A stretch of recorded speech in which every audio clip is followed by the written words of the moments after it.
Get started with our meeting. I want to welcome everyone to our West Haven City Council pre-council meeting, work meeting. We appreciate everybody being here that can, and those that aren't, we glad to have them online with us today to join us as well. So we should have our legal counsel joining us, which she is. Like she's up there. We'll have our one of our community directors. It'll be coming on, Stephen, and we'll have hopefully our council member, Nina Morse, will join us remotely as well on a work assignment. So appreciate, again, everyone being here, and thank you, staff, for being here as well. And our guests that are here tonight. So we'll get started with our meeting overall. We'll have our discussion with our elected officials and our city manager updates. And so we'll turn it over to the council. What do you have for us this round? I don't have any. I have nothing. Nothing. Nothing. How's your group coming along? Good. We had one come in and fill out an application today. Yeah, slowly start building it. It was exciting stuff. Good. Anything else? Anybody else? Okay, turn some time over to the city manager then. Great, thank you. Council, I sent to you council members and the mayor some items today. You may not have had a chance to see them, but they should be in your inbox. Pull them up real quick. One of them was Poulter Pond.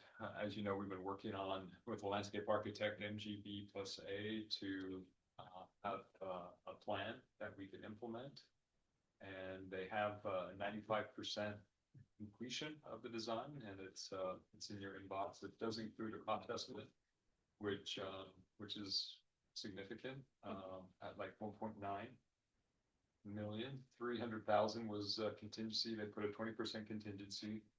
There are some items that we could delay or phase in. For example, one of the proposed elements is to expand the parking lot, and that may or may not be needed initially. And so, we could look at making those improvements over time on some of them, but obviously, a big chunk of those improvements would probably be made initially to make it a usable and desirable place for people to enjoy and recreate. Another item that is that's planned and programmed into the space, but was discussed with the council, was the playground feature, and again, that could be decided at a future date if we wanted to implement, or how we wanted to implement that. So that's included as well. So sorry, Shad, right? Yep. Okay, I'm in the right place. Yeah. Sorry, Mayor. No problem. You have a emergency.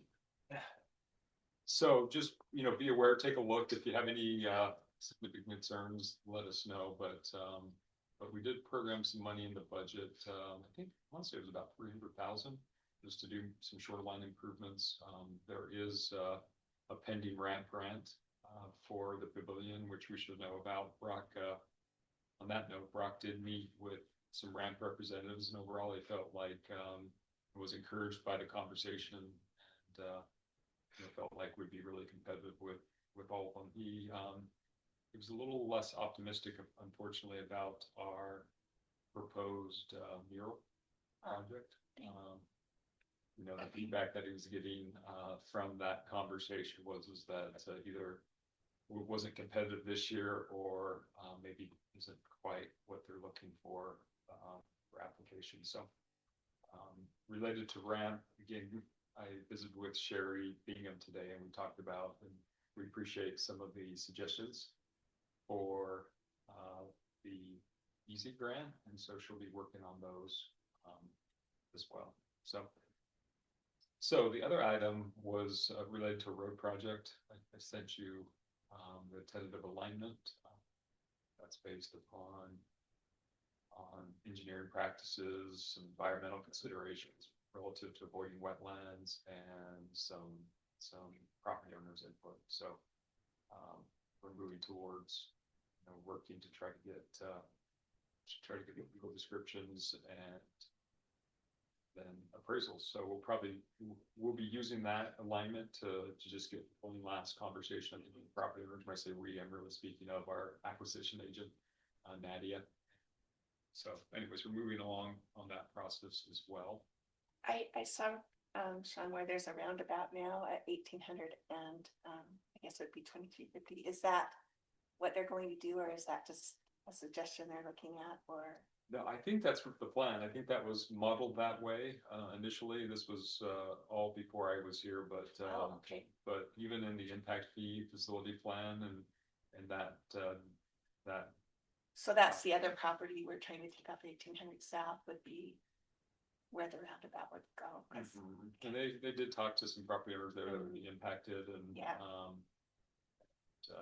anyways, so those Okay. conversations are moving forward. I would mention to you too, one thing that we're exploring through the budgeting process as it relates to that area and transportation improvements is,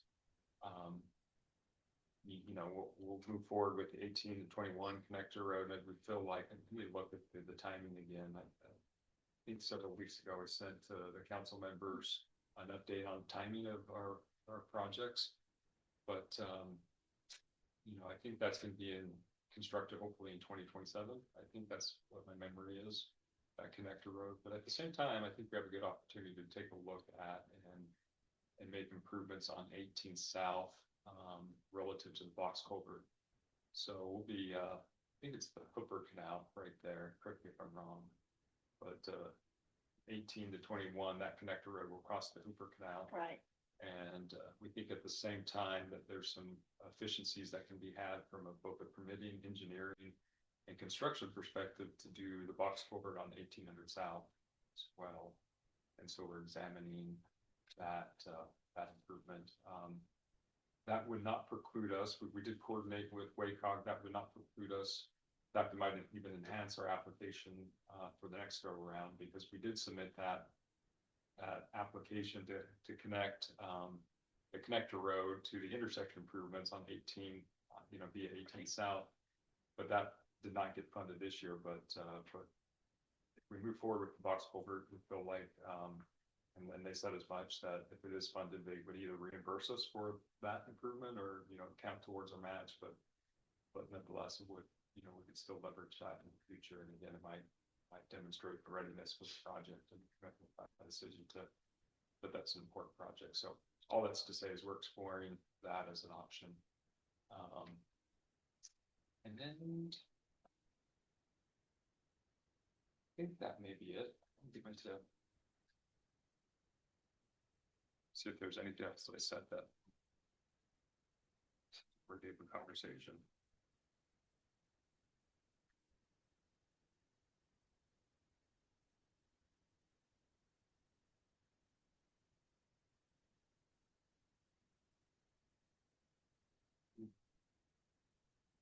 We did, you know, we are working on the 18 South, 1900 West intersection. And we're at the point where we are working with the property owners. We presented them with an offer. I think I sent that information on to you. We staked the property at their request, which is reasonable. So they could see really how that related, the acquisition that we need for that intersection, how that related to the improvements that they have right now. And so that was done. Yeah, it was yesterday. I think it was exciting to see stakes there. Little red stakes.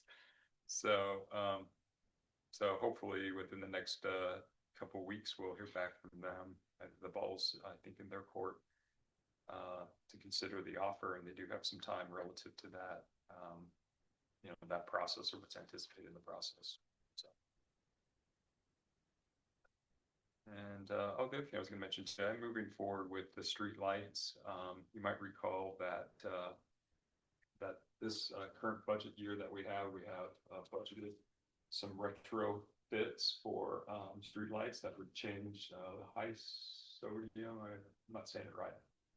High pressurized sodium, something like that. The old lights. Yeah, you know, the old technology with LEDs, and so we budgeted $20,000 for that.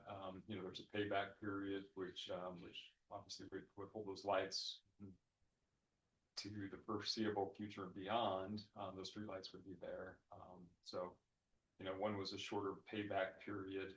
There's a longer payback period depending upon potentially the transfer of ownership from the city to Rocky Mountain Power. So I say that because in an upcoming meeting, I'd like to put that on the agenda. We need to formally decide if we want to divest ourselves from streetlights and move to them being solely owned by Rocky Mountain Power, or if we want to retain some of them. We have about 55 that we own. Going forward, we've always selected Rocky Mountain Power to own the streetlights. So anyways, without getting too far into it, between now and June, they think that they'll have those new streetlights, the retrofits for the fixtures, and everything will be LED by the end of this fiscal year. But leading up to that, we should make a decision on if we want to petition them to take the streetlights and what implications, you know, for better or worse that means for the city. So I think I will put it on either the next agenda or the agenda thereafter. I think I have all most of the information to start that conversation and come to a formal decision. So. Yeah, that's fantastic. Yeah. Yeah, and we don't wanna, even if we did anything with those lights overall, that's what our arena lights were, that we couldn't surplus. So, Yeah. and that's the bad part about that, is that spent a lot on them, but nobody wanted to hold sodium.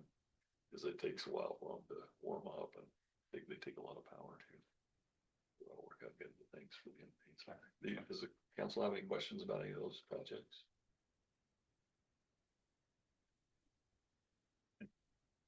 Yeah, I just wanted to bring up too, we did have, as you may have been aware, we had the tagging within the city.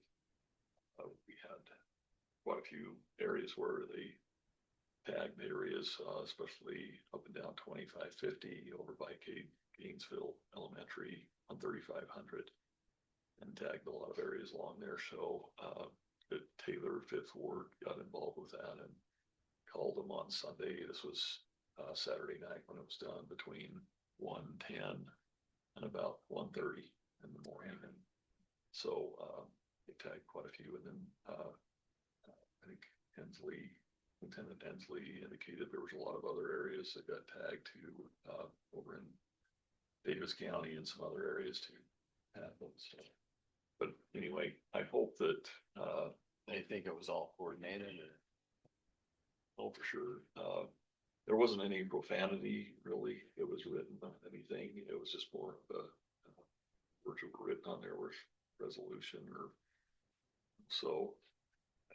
Their plan is on there, but we got most of it taken off, you know, before traffic and stuff got bad over this Monday morning commute. You probably couldn't see it in the snowstorm anyway, but got it all off as much as possible. But anyway, did cause a lot of damage on some garage doors that they did.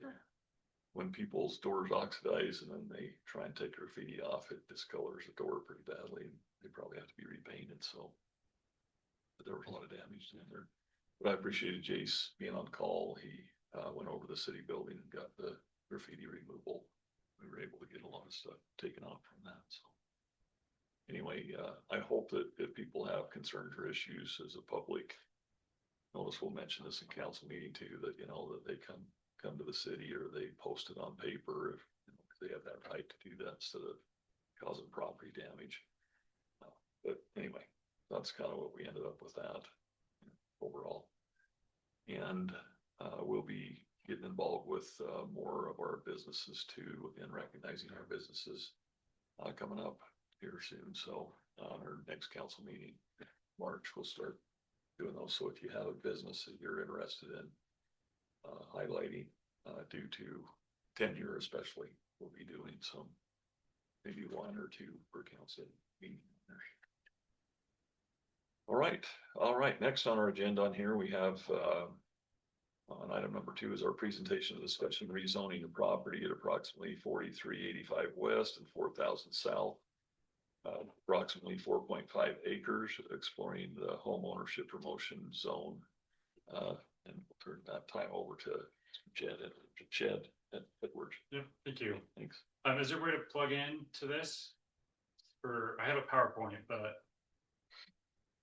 Okay, no worries. I do have a handout, but, it doesn't cover all of the slides, but to the extent it's helpful, so you don't have to take notes, but, We received a lot of it on our back. Oh, right. well, But we did get quite a bit of it in our packet.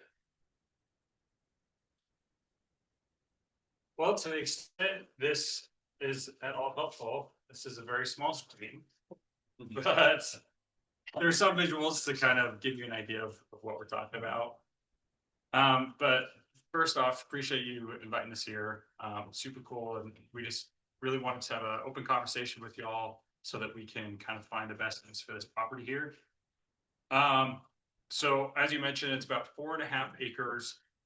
It's on 4,000 South. I mean, it's less than a mile from here. So just kind of what we're covering, we'll talk a little bit about property, the current housing market, as I'm sure you're all familiar with. So we'll just touch on that briefly. The HOPS program, which is the Homeownership Promotion Zone program. This is a state program that was implemented in 2024. So we'll talk a little bit about that, as well as public infrastructure districts, which are generally known as PIDs. And then how does that affect the city? But briefly, who we are, so this is Spencer, we're brothers, business partners, but we're local Utahns. We have a passion about affordable housing, and really just for our kids, like making sure that they have somewhere to go and they don't have to move out of state. So our property, again, based on the general plan, it's within this commercial corridor on 4,000 South. So obviously the city wants this to be commercial, which is great. And as you can kind of see from these pictures, the layout of the property is a little bit funky. This is property that's been owned by families, and so they've kind of divvied off different pieces. And so it's a little bit funky, but there's this corridor, it's frontage along the 4,000 South corridor. And in the back, there's the bulk of the property here. So there's, general picture of it. Again, based on the general plan, it's commercial use. It's pegged as commercial use, at least the frontage part. And then, as you know, there's a couple of commercial uses that are already popping up along 4,000 South, a couple of gas stations. The Intermountain Hospital site is just going to be down the street. And then we're kind of right here in the middle. Again, City Hall is really close. So kind of what we've experienced, exploring an opportunity for this property. We would love to be consistent with the city's general plan of keeping that commercial use along the frontage. I think that's great. And kind of really sparking the commercial uses along 4,000 South, again, consistent with the general plan. What we've kind of struggled with is what to do in the back. It's kind of from the maps that you've seen, it's kind of surrounded by some homes and residential use.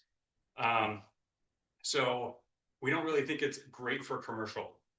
It's just kind of an awkward piece that, commercial tenants, they don't want to be surrounded by homes without frontage.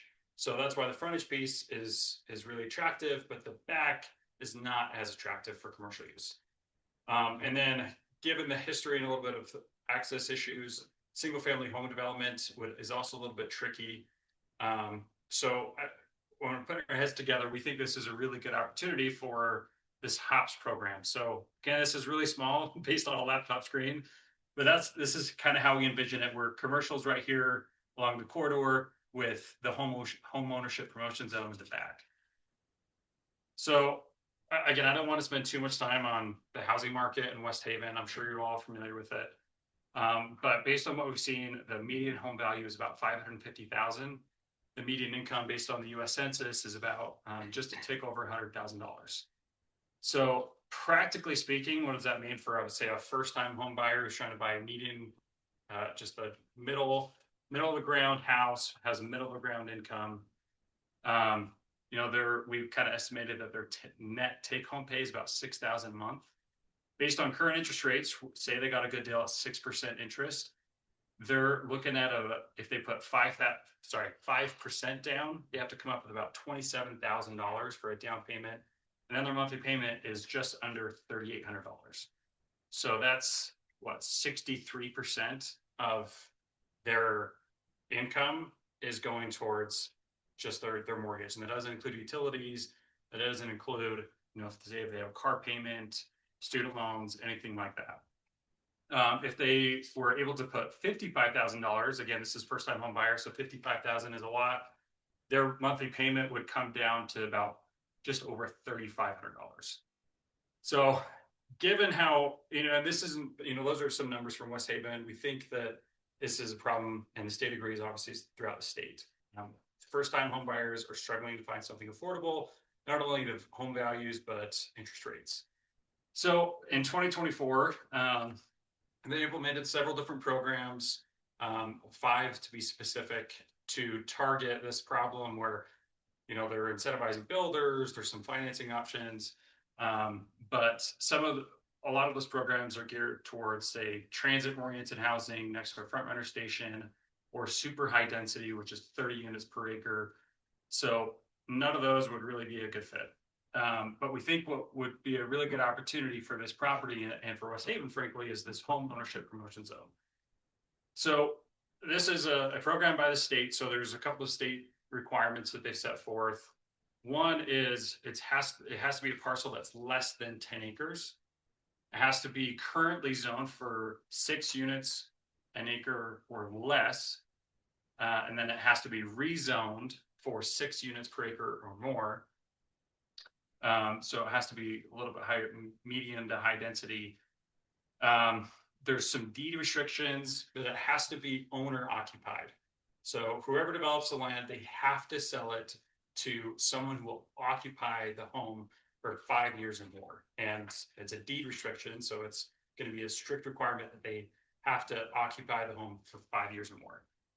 So it's really targeted at first-time home buyers, you know, first responders, healthcare workers, young families, say they just graduated college. You know, they're trying to make homes affordable for these individuals.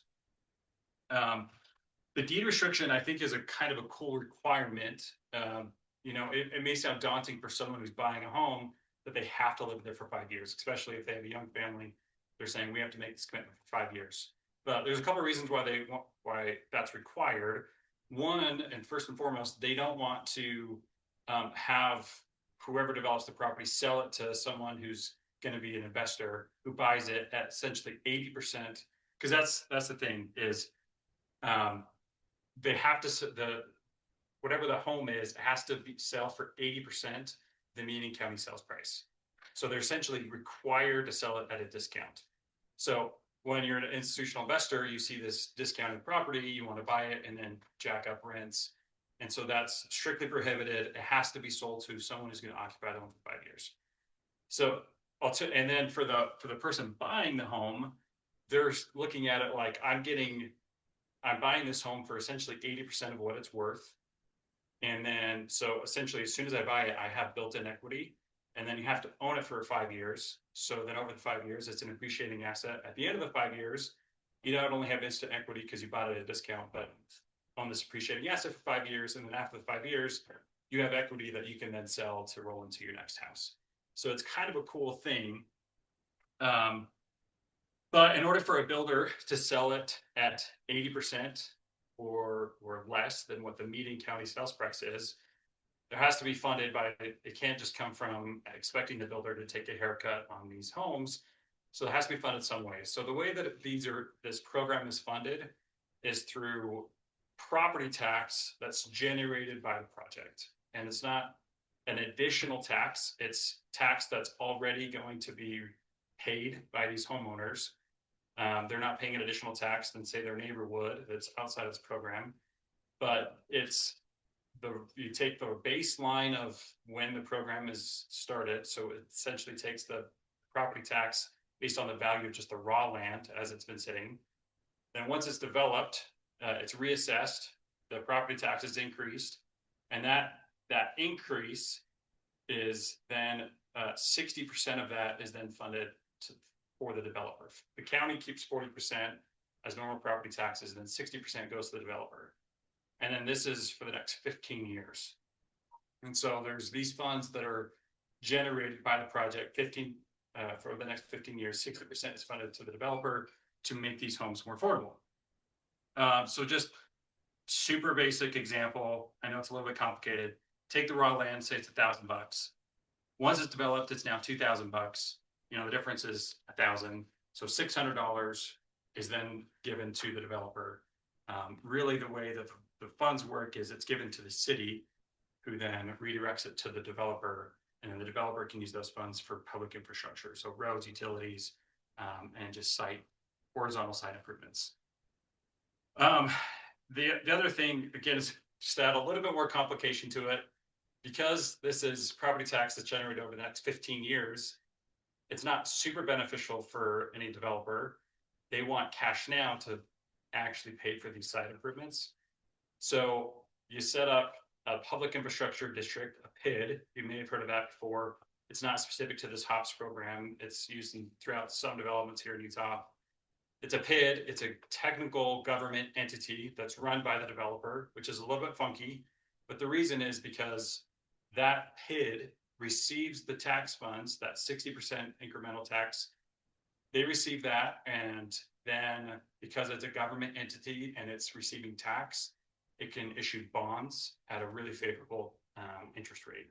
So it essentially sells these bonds, pledging the tax increment over the next 15 years, and it can get cash now to fund these developments.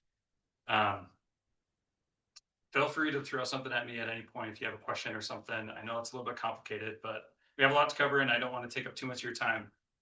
But just how that works for the city. Again, once the program is up and running and the tax increment starts to flow in, the residents of the development, they pay property taxes as normal. It goes to the county. The county then redirects 60% of those funds to the city. So it hits the city's bank account.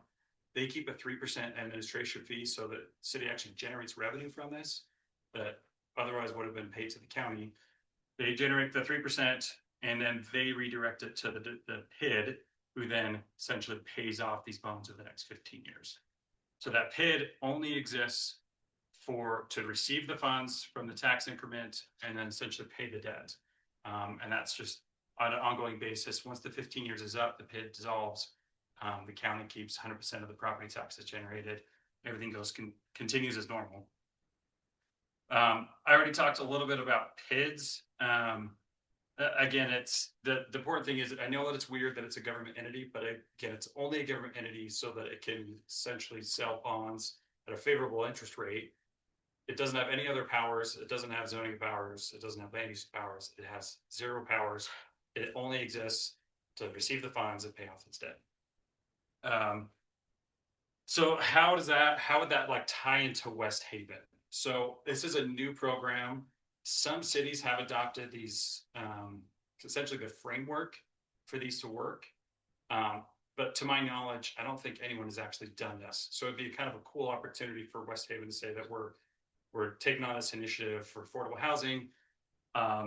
But the way that they've done it, and I think it makes the most sense, is rather than building this and kind of restructuring your entire zoning code to allow for this, the other cities, and I think is the best way, is just have an HOPS overlay, essentially, where it takes the existing zoning, you add the overlay, and it creates certain exemptions to allow for like higher density per the state requirement and other things. And then you have a master development agreement.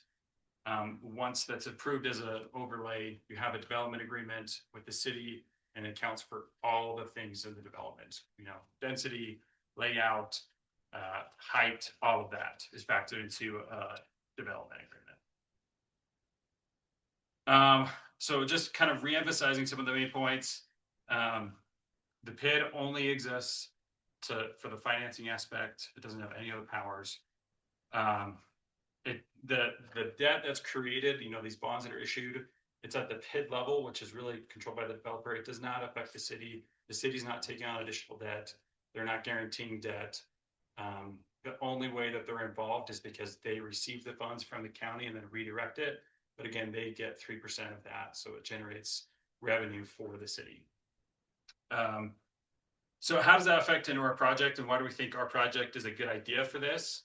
I talked a little bit about it, but there's a couple things. So one, this is a new program. But the project on the grand scheme of things is pretty small. I mean, we're talking about 30 units max for our project, which is relatively small to kind of make sure that this is a viable program, that it works for the city. And it's along 4,000 South. So I know the concern is if you're talking about any type of higher density, people get concerned about traffic. Real concern, I would do the same thing. Because it's along 4,000 South, it can definitely accommodate additional traffic. And again, we're only talking about 30 units. But also that would be a good thing as this is already pegged as commercial along that frontage. And so commercial tenants, they want additional traffic by driving by their business. So that's why we think that this is a good kind of test case for that. I don't want to get too much into the numbers, but we did kind of run some analysis on what we generally think that this would mean for our project as well. We think over the next 15 years, it would generate about $821,000. Again, and then that would essentially be pledged as for part of the financing. We think it would generate about $500,000 in cash now to be used for the roads and utilities for the project. So those are the kind of the numbers. But the big thing is going back to affordability, because we would have to sell these units at 80% of the median county, which the median price in the county is lower than West Haven. So it'd be even more of a fraction of what the median county sales price, median city sales price is. But we think, we have a range because it kind of fluctuates, but the kind of max is between 300 and 325,000. So we've kind of set an example of, $315,000. We set it at 5% interest rate because, builders, they always have preferred lenders. So if someone comes in and they want to use preferred lender, they get a better interest rate. So we set the interest rate at 5%. So 315,000 at 5%, their monthly payment is, if they only did 5% down, which is 15,000 down, they're at less than $2,000. So about $1,900. They did 10% down, 31,000, about $1,800. How big do you see these homes being? Yeah, so we imagine there being townhomes. So the actual square footage can fluctuate probably about between 1,300 and 1,800 square feet. So they're smaller, they're townhomes. It's just the reality of life. But I think they would essentially have to be sold at a really good price. So what's currently out there that's selling for that? So we even set this at $335,000, which we couldn't sell that at, any of these units at that much. But we have two things that pop up: 277,000 or 241,000. Those are just both raw land that have no improvements. And then the other thing that pops up is it says available soon. It's just north of our property, but you click onto it and they're townhomes selling at 459,000. They're starting at 459,000. So really, it's just, there's not a lot. I mean, there's really nothing in West Haven that's selling at that price point. So it kind of goes back to, we think that this could be a really good opportunity for, first-time home buyers getting into that market, making it affordable.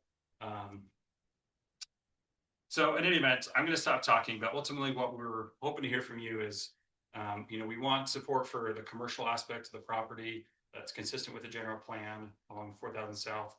We would love your support for the HOPS program and bringing that here to West Haven. And then we're happy to work with you on kind of figuring out what needs to be done to actually be able to implement that. And, working on development agreement, all that stuff. So can I ask you, if you are looking at commercial property, which is what we're looking at, do you have any responsibility for that? I mean, do you help us get commercial property in there, or is it just zone commercial and whoever shows up? Yeah, so we would definitely play a part in that. Like, ultimately, we would love to do both. We're not professional home builders, so we would have to partner with a home builder for that aspect. The commercial aspect, I think we would have a little bit more involvement in, because that's something that we would like to own long term.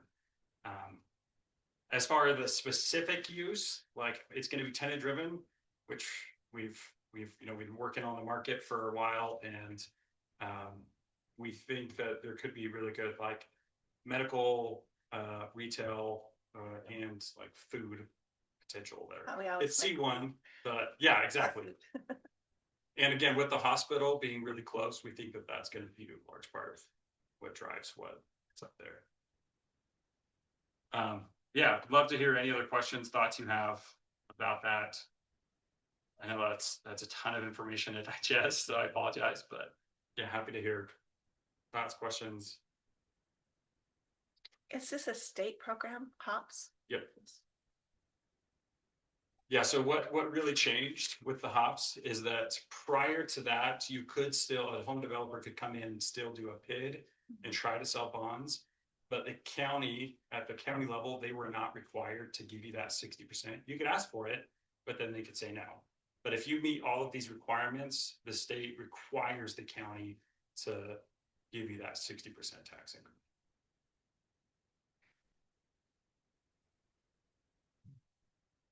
Okay, well, thank you for that. Questions? Guys have any questions? No questions. What's this general plan play on? That is the general plan. So C One one, log frontage, but the rest of it. that's our two units an acre. Is the blue portion. Yeah, so just like the very south portion is part of the R2.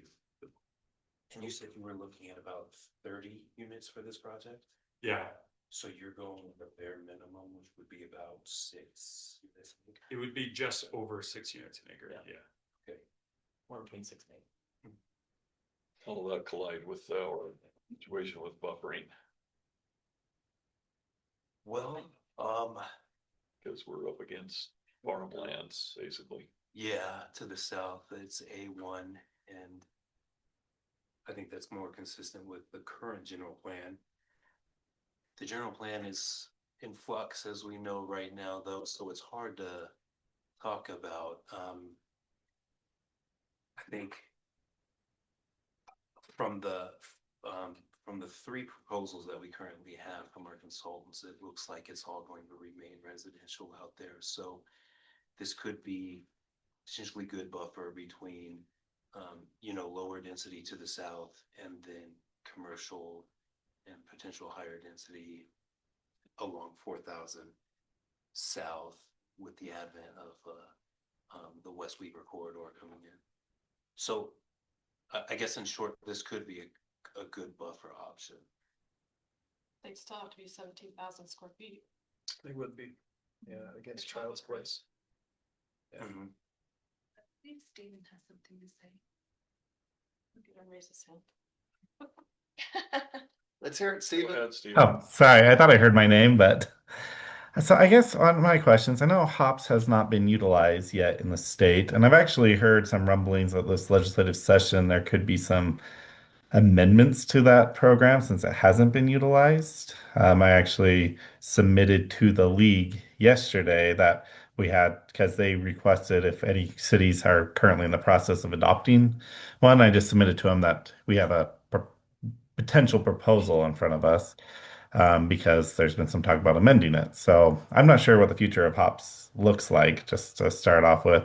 The second question I have is I know typically with a PID, it's a tax on top of the base property tax.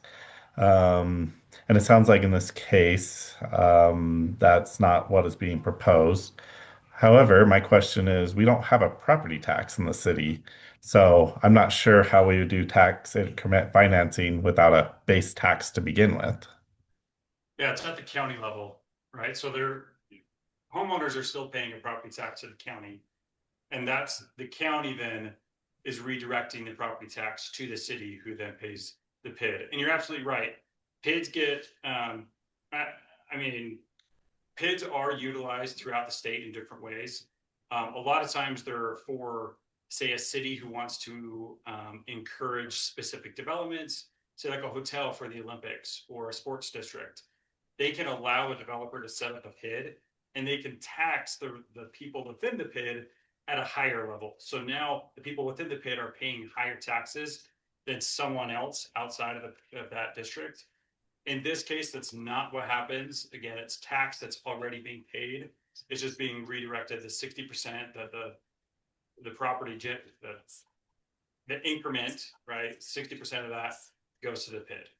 And the city, if they're concerned with that, they can, when they adopt or approve the PID through an ordinance, they can restrict that power so that there's no way that the PID could ever levy an additional tax. So this would be total tax then. So so essentially any additional tax or gained by the project that would typically go to the school district or the county or any of the other districts, 60% of that would then come back to the city. Correct. Okay. For the 15 years like this, yes. Yes. Good question. Yeah, and to address your point about the future, yeah, definitely understood. I mean, I think the state is just trying to look for any program that will actually make homes more affordable. And so I think the proposed legislation, they do put a sunset on HOPS. So any projects that are not approved after 20, or it's through 2028, the end of 2028, I believe. And it's to encourage, if you're going to do a HOPS program, they want you to start now so that you're actually fitting within that.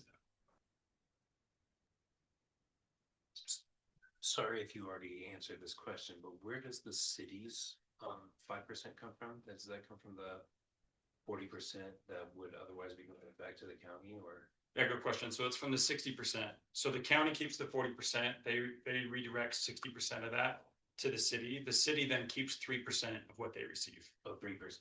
3% as like an ongoing administration fee, which can range in the tens of thousands of dollars over the span of 15 years. Thank you. Yeah, Mr. Mayor, I was just going to say, just to kind of clarify some of the comments. So, you know, it is tax increment financing, and in this case, it's a little unusual because usually whoever is proposing the tax increment has to go to all the taxing entities and get their consent or participation. In this case, the way I understand it, is this is mandated. Essentially, they have no choice. So, you know, as you know, the county does the collecting and assessing on behalf of all the taxing entities, and so that's how that would play out, is that, you know, the county would still perform that function. The city or developer, or this specific taxing district, because they essentially create a taxing district specific to this project area, and 60% would still go to the county. 40% of that, the other 40% would be restricted to the taxing entities as they are, but the 60% would come to the city, which would then, you know, pass it on to the PID, and ultimately the PID would pay the tax or the bonds, essentially. That's how that would work. But that's the unusual piece of my mind, is that it's a mandated participation, which makes it a little easier. But still, I would say, I think creating a PID, my experience, and I went to the process to the point of creating the PID, but I think there is a lot of work affiliated with the PID process. It was a little different PID. It wasn't under the HOPS. It was a traditional PID, and anyways, it didn't work out, and that was okay. But it is a little bit of a process to, you know, to get to that point and to implement it. It would be its own entity, and, you know, would have to comply with, you know, with creating financial statements and reporting and doing all of that. So just to give you a little bit more perspective about, you know, what it would look like and maybe some of those requirements. So can I ask a quick question? Because I'm just a little unclear. With the PID, I mean, my understanding with PIDs is that, you know, it's set up as that separate taxing entity, and it charges, what it charges is based upon what the bonds that are taken out. That's what it is collecting. I didn't think that it collected anything more than that, and really tax increment, you know, doesn't have anything to do with it. So I guess that's where I'm a bit lost. Is it just because of this program that with the state, or what? That's where I'm lost about it. because we don't do property tax in West Haven. And so there wouldn't be any tax increment. And like I said, my understanding with the PID is that what is collected is based solely off of those inside the district, but also what is going to make the payments on the bonds that are taken out for the infrastructure.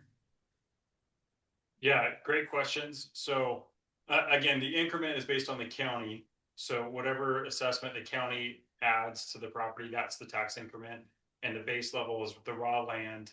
And then whatever is developed, you take that property tax, the difference between those two numbers, that's the increment.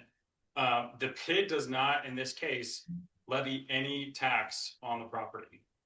Again, that all comes from what the county already collects, and then they redirect that 60% to the city. But I understand that the PID, it's sort of like, you know, setting up, say, like a special service district. It's paying for the infrastructure. That PID is paying for the infrastructure. And the developer is taking out bonds, while the PID, the district itself is taking out bonds to pay for that infrastructure. But what you're saying about the tax increment, that's the part that I'm not understanding, because we don't collect property tax. And so as a city, yeah, the county may get property tax, you know, that increment, but why? That's the part that I'm missing as to how it would come back to the city at all. Because we're not collecting, you know, the PID is paying off those bonds. It's not collecting, you know, it's not based on the property tax. It's based on what the bond amount is for that infrastructure. Yeah, and the HOPS, it's a little bit different again, because so to take the first part, the city does not assess a property tax, agreed. So again, it comes from the county, and then to get a little bit more granular, if and when this goes through and the HOPS is implemented, the city will sign an interlocal agreement with each of the county taxing districts, saying that when those districts receive the money, they give it to the city.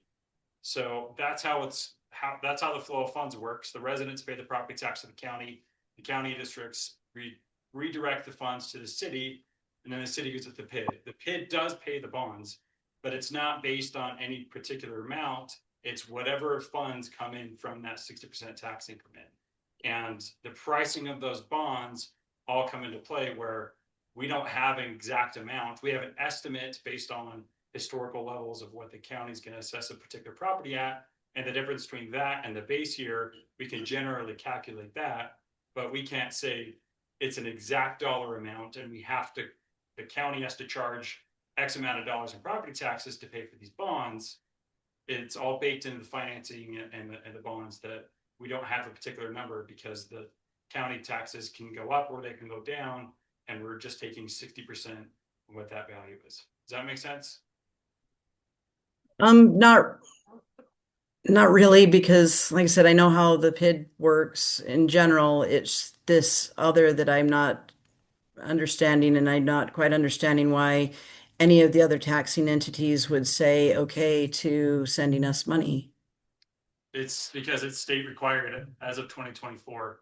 If you meet all of the requirements of the HOPS, you know, which the less than 10 acres has to be rezoned to have 6 or more units per acre, has to have those deed restrictions. The taxing entities are required to send those funds. It's state law as of 2024. And that's what changed in 2024, because before it was, you can ask, but they didn't have to agree to it. But based on the state legislation, as of 2024, if you meet those requirements, the city approves the HOPS program for this particular property, then the taxing entities have to send those funds. It's required. Okay, thank you. So say, you know, it sounds like it's almost like a redevelopment agency, where you create essentially a project area, and instead of the other entity being the RDA, it sounds like it's it essentially. Yeah, I mean, that's a way to look at it. Yeah. So I know it's a little bit complicated. Again, it's a little bit funky, but ultimately, I think it's a good opportunity to be able to sell homes for, you know, really cheap, in my opinion.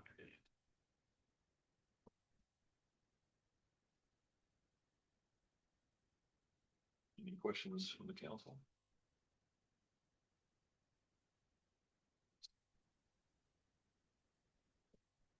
I think with our general plan, do you have a question? No, I was just gonna comment, it's kind of a lot to take in, but. Yeah. Seems like. It's a complicated project, but yeah, so need a little time to digest it probably. Totally understood. It is a little bit complicated, and I think that's part of the reason that one has used it. Cities again have framework, but to my knowledge, no developer has actually been able to utilize it. You know, it's helpful that I'm a lawyer, and so I've generally seen how these work. Again, hops, I generally know the structure, but it's new to essentially everyone. But I really think we could make it work, but yeah, feel free to take the time to digest, but would love to kind of hear a direction as to, yes, we'll support it, or, no, we won't support it, just so that we have a direction as to which way to take our project. I think one of the struggles, as I look at this, I've reviewed it a little bit more, is that we do have, with the corridor coming down, there's a lot of opportunity for that whole intersection at the corner of 4,300 and 4,000 for commercial. This was a site actually that was looked at by a pretty good sized commercial, and at the time the land wasn't available. And then there's other folks that are down a little bit more to the south that aren't interested in, selling or moving anything at this time. So I think that's my only concern too, is just I think the plan to maybe try and get affordable housing is a good idea. However, I don't know if this is the exact right place to do it within the city, but there's always those options. It's, as we get a chance to review it more, maybe we get a better answer at this point. Sure. Is that fair?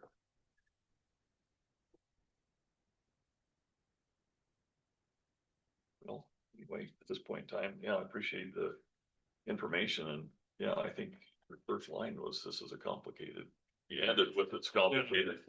I think it's complicated. So, but I think that, there's probably a lot of reasons why other cities maybe haven't. And then with Stephen brought up on there too, with the alternate plans and changes that may be coming through legislation through the session, it might be good to hold off and find out what those, changes may be, or if there's, some concern for issues that we can get involved with as well. But yeah, appreciate your presentation, and we appreciate having the opportunity to go through it and see how that might fit in. I don't know that we've had one of these presentations before on any of this type of, and lots of others that there's parallel this, but this is new and different. So give us some time to look through that and see what we can come up with. Yeah, absolutely. Anything else from the council?